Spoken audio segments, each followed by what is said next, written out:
மேலாடை கிழிக்கப்பட்ட நிலையிலும் ஓராடையில் உடம்பை மறைத்தபடி அது ஒரு பிரம்மாண்டமான ஊர்வலம். ஆனால் அது ஒன்றும் திருவிழா ஊர்வலம் அல்ல. வெள்ளைக்காரன் செய்த வேலை, தேச பிரிவினையின் கொடுமை, கிழக்கு வங்காளத்திலிருந்து அகதிகள் வருகை, மேலாடை கிழிக்கப்பட்ட நிலையில் சிலர், ஓராடையில் உடம்பை மறைத்தபடி அதிலும் இரத்த கரையோடு சிலர், கர்ப்பை இழந்தும் உயிரை கையிலே பிடித்து கொண்டு கைக்கு அடக்கமான பாத்திரங்களோடு கால்நடையாகவே இந்தியாவை நோக்கி வந்து கொண்டிருந்தார்கள். அந்த கூட்டத்தில் அதோ அந்த சாலையின் ஓரத்தில் ஒரு 80 வயது மூதாட்டி, தலையிலே ஒரு கூடை, கையிலே மூடி போட்ட ஒரு கூடை, தோளிலே ஒரு துணி கூட்டை. வயதான பிறகும் வறுமையோ கஷ்டமோ வந்து உழைக்க வேண்டிய நிர்பந்தம் ஏற்பட்டால் அதைவிட வேறு கொடுமை கிடையாது. அந்த மூதாட்டியின் அருகே 18 வயது இளம்பெண், பேர் ஆஷா. எவ்வளவு தூரத்திலிருந்து பார்த்தாலும் சந்திரனை பார்ப்பது போல் இருக்கும் அவர் அழகு. வங்காள பாணியில் ஆடை உடுத்தினால் இந்தியாவின் எந்த இனத்து ஆடவனும் திருமணத்திற்கு முந்துவான். அவள் இப்பொழுது உடுத்தியிருந்த ஆடை எப்படி இருந்தது என்பதை அறிய முடியாமல் அவளை போர்த்தியிருந்த ஆடை தடுத்தது. அந்த போர்வையை விலக்கி கொண்டு பார்க்க முடியுமானால் அந்த உடம்பு ஒரு கதையையே சொல்லிவிடும். மார்பக ஆடை கிழிக்கப்பட்டு மார்பகத்தின் மீது நாசக்குறிகளும் இரத்த காயங்களும் இருந்தன. ஒரு வேங்கை மட்டுமே கடித்த உடம்பாக அது இல்லை. 7-8 வேங்கைகள் பசியெடுத்து விழுந்தது போல் தோன்றிற்று. ஆம், டாக்கா நகரத்து தெருக்களிலே வானுலகத்து மாது போல் வலம் வந்து கொண்டிருந்த ஆஷா பலவந்தமாக கெடுக்கப்பட்டாள். அவளது தந்தை ஜோதிகுமார் பானர்ஜி டாக்காவில் பிரபலமான மூக்கு கண்ணாடி வியாபாரி, நேர்மையான வியாபாரி என்று பெயர் பெற்றவர். ஆஷாவின் தாய் சுசித்ராவை கூட பார்ப்பதற்கு அவ்வளவு அழகாக இருப்பாள். தாயும் மகளும் பக்கம் பக்கமாக நின்றால் யார் தாய் யார் மகள் என்று தெரியாது. சில உடம்புகளும் உள்ளங்களும் எவ்வளவு வயதானாலும் வாலிபத்தை இழப்பதில்லை. சுசித்ராவுக்கு திருமணம் ஆன 3வது ஆண்டு ஒரு பெண் குழந்தை பிறந்து இறந்து போய்விட்டது. 2வது பிறந்ததுதான் ஆஷா. அதற்கு பிறகு குழந்தையே பிறக்கவில்லை. பெண்ணின் தலையெழுத்து அவளது அழகில் இருக்கிறது என்பார்கள். ஆஷா பிறந்த போதும் வளர்ந்த போதும் அவளது விதி இவ்வளவு மோசமாக இருக்கும் என்று சுசித்ராவோ பானர்ஜியோ எண்ணியதில்லை. பிரிவினைக்கு பிறகு ஏற்பட்ட இனக்கலவரத்தில் பாதிக்கப்பட்ட பலரிடையே பானர்ஜியின் குடும்பம் முக்கியமானது. பானர்ஜியை தூணில் கட்டி வைத்து அவர் கண் எதிரிலேயே தாயையும் மகளையும் கற்பழித்தார்கள் சில மூடர்கள். கணவனோடு முதல் இரவு என்றாலே அந்த வேதனைக்கு கொஞ்சம் பயப்படும் இளம் பெண்கள் கண்ணி கழியாத நிலையிலேயே 2-3 பேரால் கெடுக்கப்பட்டால் எந்த நிலையில் இருப்பார்கள்? சுசித்ராவும் பானர்ஜியும் கலவரத்தில் கொல்லப்பட்டார்கள். வயது முதிர்ந்த பாட்டியோடும் வழிந்தோடும் கண்ணீரோடும் அகதிகள் கூட்டத்தில் சேர்ந்து கொண்டாள் ஆஷா. அழகான மாடப்புறா ஒன்று சிறகு முறித்து போட்டது போல் தள்ளாடி தள்ளாடி அவள் நடந்து வந்தாள். அவளே அவ்வளவு தள்ளாடினாள். வயது முதிர்ந்த பாட்டியின் நிலை என்ன? வழியில் எங்கேயும் சாப்பாடு கிடைக்கவில்லை. கூடையில் வைத்திருந்த காய்ந்து போன ரொட்டி துண்டை அவ்வப்போது எடுத்து கடித்தவாறு பாட்டி உயிரை சுமந்து வந்தாள். அது கூட இல்லாமல் நடந்து வந்தாள் ஆஷா. கல்கத்தா எல்லையை அவர்கள் கால் மிதித்த போதுதான் உயிர் காப்பாற்றப்பட்டு விட்டது என்ற உணர்வே அவர்களுக்கு வந்தது. பெருகி வந்த அகதிகளின் வெள்ளத்தினால் கல்கத்தா நகரமும் அப்பொழுது திக்குமுக்காடி கொண்டிருந்தது. உணவும் கிடைக்கவில்லை. சாலையில் கூட படுத்துறங்க இடம் கிடைக்கவில்லை. எதிலுமே அதிகமாக பாதிக்கப்படும் கல்கத்தா நகரம் இதிலும் பெருமளவு பாதிக்கப்பட்டது.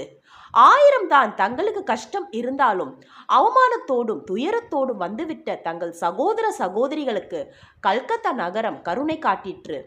கையில பணம் இருந்தால் காப்பாற்றலாம், இல்லாத போது கண்ணீர் சிந்துவதுதானே கடைசி பட்ச ஆசை. கல்கத்தா தொழிலாளிகள் தங்களிடம் எவ்வளவு உடைமைகள் இருந்தனவோ அவ்வளவையும் மற்றவர்களோடு பகிர்ந்து கொண்டார்கள். இரவு பகல் தூக்கமில்லாமல் அகதிகளை பராமரிப்பதற்காக அலைந்தார்கள். வேறு எந்த இனத்தவரையும் விட வங்காளிகளுக்கு இன உணர்வு அதிகம். ஒவ்வொருவரும் 10 பேர் 8 பேர் என்று தங்கள் வீடுகளில் வைத்து கொள்ள முன்வந்தார்கள். உடல் நோயற்றவர்களும் கர்ப்பழிக்கப்பட்ட பெண்களுக்கும் அதில் முதலிடம் தரப்பட்டது. பணக்காரர்களில் ஒருவர் அந்தி பகல் பாராமல் அகதிகளுக்காக அலைந்த ஒரு டாக்டர். அவர் பெயர் ஆர்வி பாசி. கூட்டமாக வந்த அகதிகளை அவர் பார்வையிட்டு கொண்டு வந்தபோது ஆஷாவின் பாட்டியின் மீதுதான் அவருக்கு முதல் அனுதாபம் பிறந்தது. இந்த வயதில் இவ்வளவு கொடுமைகளை அனுபவிக்கும்படி மகாகாளி செய்துவிட்டாளே என்று கண் கலங்கினார் அவர். மற்ற வீடுகளுக்கு போனால் இந்த மூதாட்டியும் உழைத்துதான் சாப்பிட வேண்டியிருக்கும். ஆகவே நம் வீட்டுக்கு அழைத்து போவோம் என்று அவர் முடிவு கட்டினார். சாலையின் ஓரத்தில் காரை நிறுத்தி அவளை விசாரித்து கொண்டிருந்த போது ஆஷா அருகில் இல்லை. சற்று தூரத்தில் சுவரில் சாய்ந்து கிடந்த தன் பேத்தியை டாக்டருக்கு அறிமுகம் செய்து வைத்தாள். எங்கள் வீட்டிற்கு வாருங்கள் என்று அவர் அழைத்ததும் ஏதோ காளி தேவியே தூதனுடன் இருப்பது போல் தோன்றியது. கையில் கொண்டு வந்திருந்த சாமான்களை எடுத்துக்கொண்டு அவரது காரில் ஏறிவிட்டார்கள் அவர்கள் கூட வந்தவர்கள் அதை அசூசையோடு பார்க்கவில்லை, ஆனந்த கண்ணீரோடு பார்த்தார்கள். ஆஷாவும் பாட்டியும் ஒரு வீட்டுக்கு குடிபோவதை மக்கள் அன்போடு கவனித்து வழி அனுப்பினார்கள். டாக்டர் பாசிவின் இல்லமும் ஒதுக்குப்புறமாக தான் இருந்தது. டம்டம் பகுதியை ஒட்டிய வளர்ச்சி பகுதி அது. அந்த வீட்டுக்குள்ளே நுழைந்த போது தன் தாய் தந்தையார் உயிரோடு இருப்பது போன்ற பிரம்மை எழுந்தது. கிட்டத்தட்ட ஆஷாவுக்கு டாக்காவில் இருந்த அவர்கள் வீடு போலவே அந்த வீடும் இருந்தது. டாக்டர் பாசி கூட்டத்தோடு கூட்டமாக அவர்களை குடியிருக்க சொல்லவில்லை. மாளிகையின் கீழ்கட்டில் ஒரு வசதியான அறையையே அவர்களுக்கு ஒதுக்கி கொடுத்தார். அதற்கு ஒரு வராண்டாவும் இருந்தது. நல்ல வேலை, அறையில் தங்கிக் கொள்ளலாம், வராண்டாவில் சமைத்து கொள்ளலாம். 200 ரூபாய் பணமும் கையில் கொடுத்தார் பாசி. பாணி மஜிம்தார் டாக்டர் பாசி வீட்டில் ஒரு நாணயமான வேலையாள். டாக்டர் பாசி கல்யாணமாகி மனைவியை இழந்தவர். குழந்தை குட்டிகள் கிடையாது. ஆகவே வீட்டு சாவியிலிருந்து பெட்டி சாவி உட்பட பாணி மஜிம்தாரின் கையிலே தான் இருக்கும். மஜிம்தார் யாரையும் விரட்டுவதில்லை. அப்படி ஒரு வேலைக்காரன் அமைந்ததனால் தானோ என்னவோ டாக்டர் பாசி 2வது விவாகமே செய்து கொள்ளவில்லை. தலைவர் திருமணம் செய்து கொள்ளாததால் அவரது சகாக்கள் சிலரும் திருமணம் செய்து கொள்ளாமல் இருந்தது போல முதலாளிக்கு அனுதாபம் தெரிவிக்கும் வகையில் மஜிம்தாரும் திருமணம் செய்து கொள்ளவில்லை. வந்த 2-3 நாட்களுக்குள்ளேயே அந்த வீட்டின் நிலைமையை உணர்ந்து கொண்டு விட்டாள் ஆஷா. ஓடி ஓடி வேலை செய்வது, கடை தெருவுக்கு போய் காய்கறி கோழி வாங்கி வருவது, தானே சமையல் செய்வது என தன் திறமையை காட்டத் தொடங்கினாள். ஆஷா வந்த பிறகு சாப்பாடு நன்றாக இருப்பதாக கூறி பாசி சுவைத்து சாப்பிட ஆரம்பித்தார். தெரியுமா ஆஷா, உன் சமையல் எஜமானுக்கு ரொம்ப பிடித்து விட்டது என்றார் மஜிம்தார்.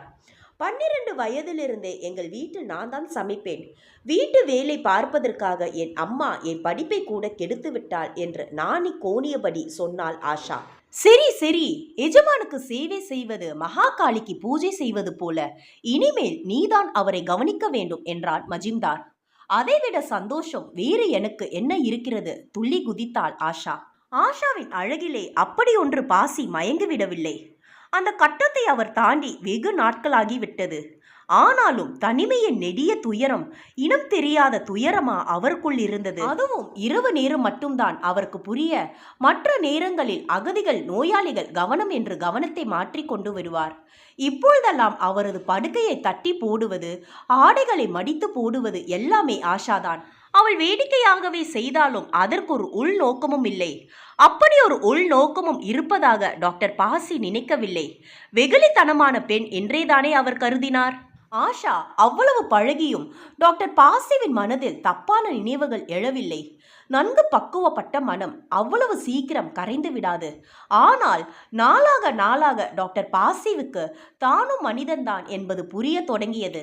எவ்வளவு மாற்று முயற்சிகள் செய்தும் ஆஷா அவர் மனதில் இடம் பெறுவதை அவரால் தடுக்க முடியவில்லை. இரவு நேரங்களில் மருத்துவ புத்தகம் படிப்பதற்கு பதிலாக அவர் சில நாவல்களை படிக்க ஆரம்பித்தார். இதில் வேடிக்கை என்னவென்றால் புத்தகங்களை எடுத்து வைப்பதே ஆஷாதான். தினசரி அவர் கேட்கும் புத்தகங்களுக்கும் பின்னாலே கேட்கும் புத்தகங்களுக்கும் சம்பந்தமே இல்லையே என்று கூட ஆஷா நினைப்பாள். அவர் எதை படித்தால் என்ன என்று விட்டுவிடுவாள். நாளாக சமையலுக்கு கூட பட்டியலை கொடுக்க ஆரம்பித்தார் பாசி. ஒரு கட்டத்தில் அவர் அவளிடம் ஐக்கியப்பட்டவராகவே ஆகிவிட்டார். பஞ்சும் நெருப்பும் பக்கத்தில் என்பார்களே, அப்படிதான் ஆகிவிட்டது கதை. கல்கத்தாவில் காளி பூஜை தொடங்கிற்று. மஜிம்தார் மெதுவாக வந்து எஜமானிடம் தலையை சொரிந்து கொண்டு நின்றான். வேண்டிய பணத்தை எடுத்துக்கொள்ளேன் என்றார் பாசி. அது இல்லை எஜமான், நானும் ஆஷாவும் காளி பூஜைக்கு போகிறோம் என்றான் மஜிம்தார். ஓ, போய் வாருங்களேன் என்று அனுப்பி வைத்தார் பாசி. அப்பொழுது கூட அவர் மனதில் எந்த விதமான சலனமும் தோன்றவில்லை. நாமும் கூட போயிருக்கலாமோ என்ற எண்ணம் தலை தூக்கி அமுங்கிவிட்டது. இரவு டாக்டர் பாசி தூங்கவில்லை. சுமார் 1 மணிக்கு மஜிம்தார் வந்து கதவு திறப்பது போல அவருக்கு தோன்றிற்று. அதில் ஏன் அவர் அக்கறை செலுத்த வேண்டும்? ஏனோ அவருக்கு அப்படி தோன்றிற்று. பெரிய மனிதர்கள் சில நேரங்களில் சிறிய நினைவுகளுக்கு அடிமையாகி விடுவார்கள். தாங்கள் பெரிய மனிதர் என்று நினைப்பதை திரும்ப வரவழைத்து கொள்ள வெகு நேரம் பிடிக்கும். சூழ்நிலைகள் முழுக்க மாறினால் ஒழிய அந்த சூழ்நிலையிலிருந்து அவர்கள் வாபஸாக மாட்டார்கள். அன்று இரவும் பாசி அப்படிதான் இருந்தார். ஆனால் அந்த ஊசலாட்டத்துக்கு அதிக வயதாகி விடவில்லை.